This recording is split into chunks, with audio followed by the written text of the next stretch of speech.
What are you doing?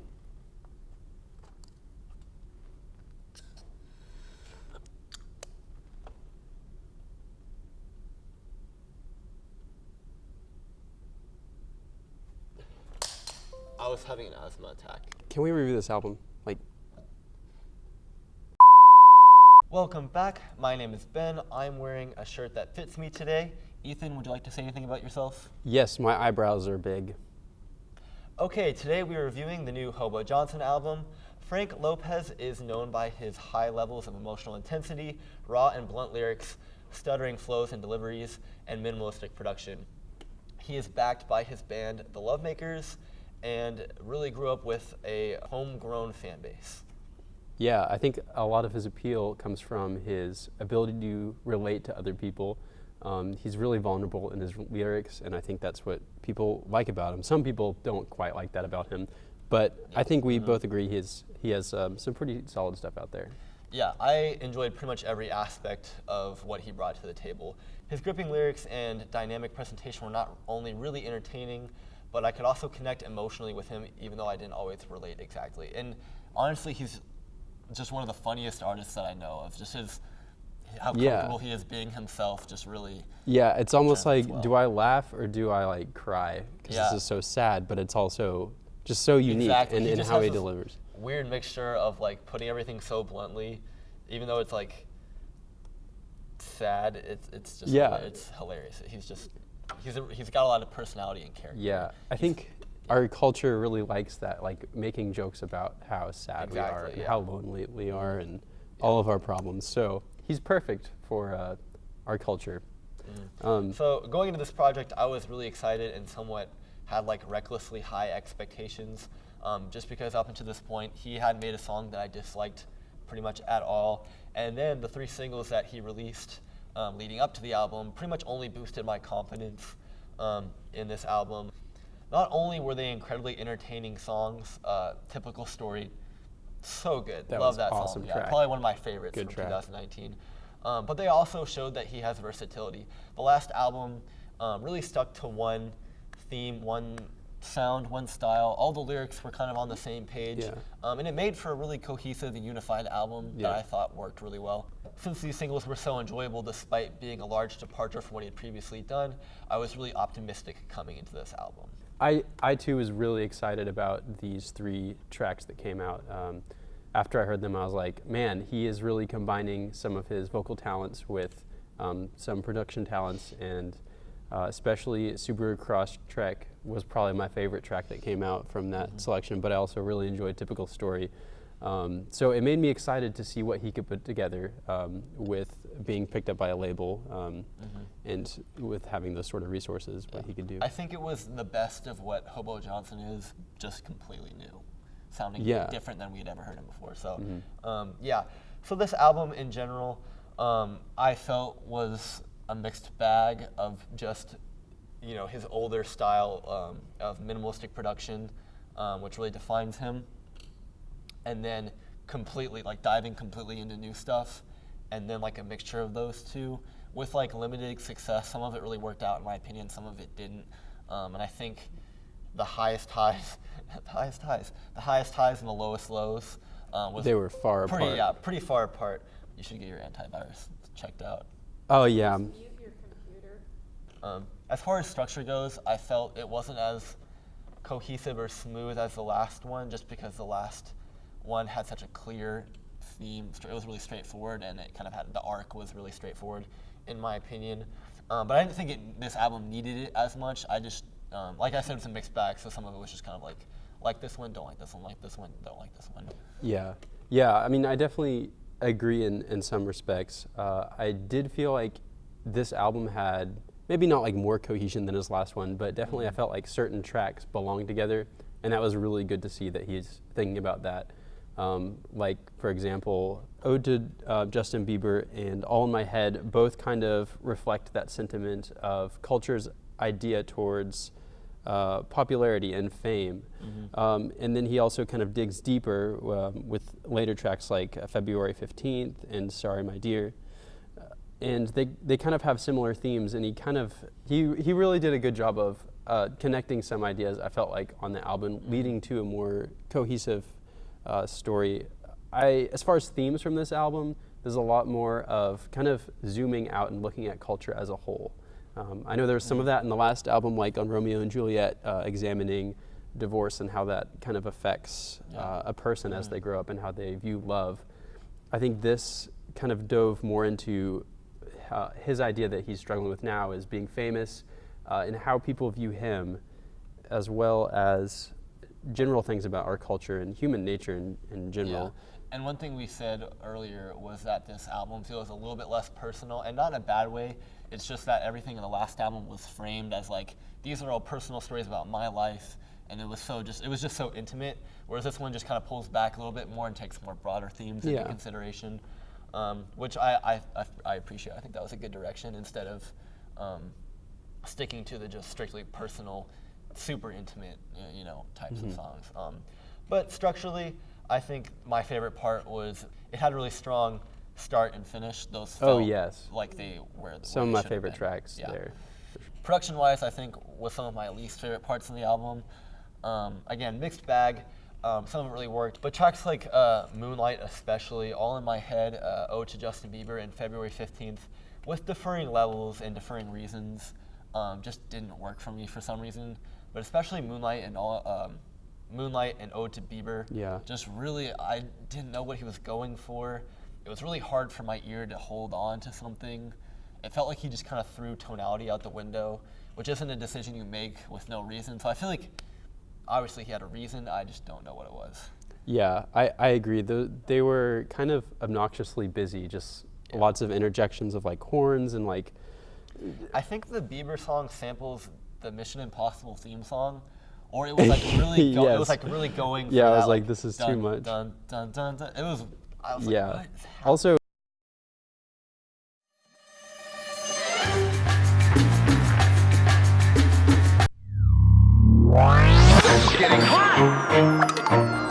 Also, he really likes to throw in like people repeating what he says, so like he'll have his band like be like shouting what he says. Or I enjoyed that part of the production. I liked some of it, but sometimes it added like this other layer of like, what's he saying here, sort of. Yeah. So it was good. It kind of makes him unique, but at times it didn't really quite work with some of the production choices. Yeah.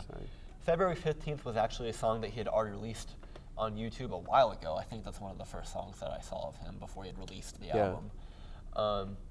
And it's just a recording of him playing in his garage on his guitar and singing, just really, again, stripped back, really intimate and personal. And I really liked it, especially just because of how emotionally intense it is. Addressing some really dark and personal inner conflicts with being alone. So I was delightfully surprised that the song was on the record. But for the album, he chose to use a live recording from a concert, which again, I appreciate how it was, again, intimate and really stripped back. But for some reason, I think with the live recording, I didn't love how the acoustic guitar came through. I don't know enough about live production to really explain what happened there. It just felt, it felt like an acoustic guitar, an electric guitar had a baby, and it wasn't good. Yeah, I actually really liked that track, especially just hearing other people like say those words with him and stuff. I felt like it was an appropriate place to put on the track too, and I think it brings some of his themes in together. Like, this is not just me who's going through this. This is our entire culture. Yeah. So, but I do see the guitar was a bit obnoxious. It didn't ruin the song for me. It was just kind of like, I'd rather watch the YouTube version. Yeah. But songs like Happiness, All in My Head, Sorry My Dear, and I Want a Dog felt like a mix of different production styles, some experimental, some typical of Hobo Johnson, that really worked for me. Especially Sorry My Dear was interesting because the vocal treatment was really new, and then the melodies, like the verse happens, and I could like tell, I was like, this is like some kind of rock, but like it sounds like crazy like punk rock. Yeah, like from like late 2000s, early 2010s. Yeah. Like I think you said My Chemical Romance. Yeah, something like that. Like. And then like the guitars come in. I'm like, okay, this is definitely like, I knew what he was going for without like that punk rock sound. So I really liked that. Yeah. It's really cool, and the vocoder really adds to the whole layering. I don't think it would have worked if it was just his voice. Like, I think some of his fans will be upset that like he used a lot of or not a lot of, but some like alterations for his voice. Yeah. But I think it really worked with some songs on this album. Yeah, and it was also a good example of him blending that earlier style of really minimalistic production where it's just like reverb the crap out of the keys, reverb the crap out of the claps, and then the guitars for a completely different genre come in, and it just worked for me. Yeah, those were some of my favorite tracks too, especially like towards the end of, excluding like maybe Ode to Justin Bieber, but I really liked the last like 4 tracks, I think. Yeah. They were just, I felt like that was where he kind of blended both of his new style and his older style, and was really able to shine. His last track, I Want a Dog, was very like uplifting, which was surprising for such an artist as this. Like he, it kind of surprised me, but I enjoy it. Lyrically, I think this album came out overall averaged. It was a bit lighter than the last one, but we still, like I said, mixed bag. We still get really dark cuts, like Sorry My Dear, which I think was probably the darkest one, along with February 15th. But cuts like Subaru Crosstrek, Typical Story, and I Want a Dog show him leaning into a more fun and uplifting side sometimes than he showed on the previous album. You and the Cockroach has to be one of the funniest tracks that I've ever heard in my entire life. It's not even really a song, but it's just like it was just Hobo Johnson, raw, like being unfiltered Hobo Frank, Johnson, just being himself, and I love it. It's so funny. Yeah. Even though we agreed this record is a little less personal, his writing style was consistent and still good. He utilized poetry. His metaphors and similes are accessible, like they're deep and they really make you think, but it's not like overly like, oh, what does this mean? Like you kind of get it, but it's still food for thought. It still makes you really chew on the lyrics. Yeah, I think he did a good job this album with his lyrics. Maybe not quite as, like personal as the last album, but for sure, his messages are digestible for sure, like for any listener, which is something I appreciate, and I think why people like him. It's very clear. Yeah, and like I said, moving away from just personal stuff to more broad and general terms and being reflective on his state of, I've gotten more popular, I'm dealing with, relationships through new perspective. It was a good direction for him. Overall, I didn't appreciate the album as much as the last one, but I still appreciate the direction that he took with it. I'm really happy for where he's going, what he's doing. Didn't love every song as much as I did the last one, but I think he's gotten a good direction, and this album was a good stepping stone for where he wants to go.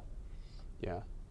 I think this album was a step up from the last album, just as far as like listenability for me. I enjoyed the last album, but I did appreciate some of the production choices. Some of them, like we talked about, were not necessarily the best choices, but I really liked the direction he's taking, and I'm not sure if a lot of fans are necessarily gonna like it as much, but I thought a lot of his uses of different instruments and production choices were super creative and made this album, each song was kind of different, and where maybe in the last it didn't seem quite as much, which is something I really look for in every artist, that they are exploring new territory.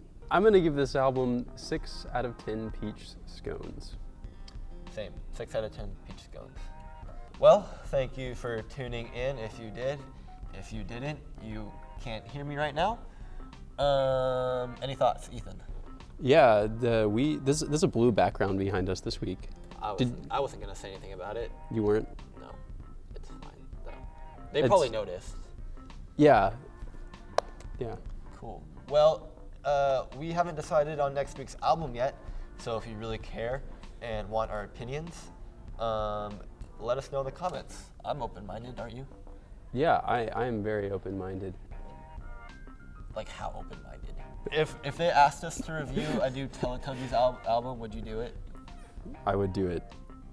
Okay, guys, next week we're reviewing the Teletubbies album. Kids Bop. Tune we should in. do Kids Bop.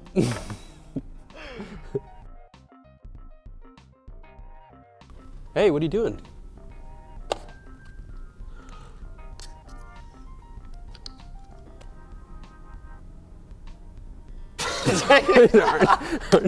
We almost had it. Hey, what are you doing?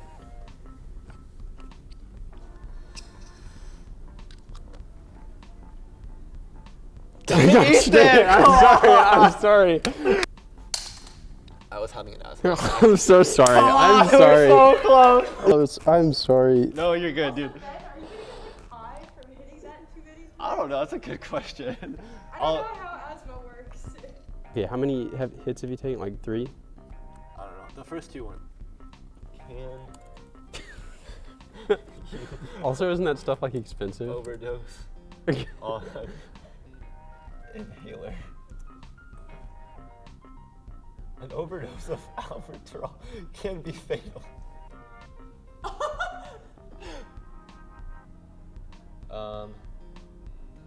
Hey guys. Hello. Today we're reviewing. Are you sure you haven't had too much inhaler stuff? Are you okay? Yes, I'm fine. Inhaler stuff. I'm just like his gripping lyrics. I'm sorry. No, you're good. Also, when you said I had high expectations, I started smiling. I'm sorry. Okay, let's. I don't know what you're trying to say. He put it as I'm trying to say it for the record. He put live recording. But I say putting. I feel like that was weird to say. Pudding. Hey, did you guys hear that Garrett got engaged? Really? I'm gonna die alone. That's awesome. He has a lot of new ideas. Sorry. Okay. Ben was like breathing loudly. I have asthma. Okay, leave me alone. What did you just say? I wasn't listening. I almost said allergic. That was last week. Today we are going to be reviewing not Frank Ocean. I'm sorry. Okay, let's try that again.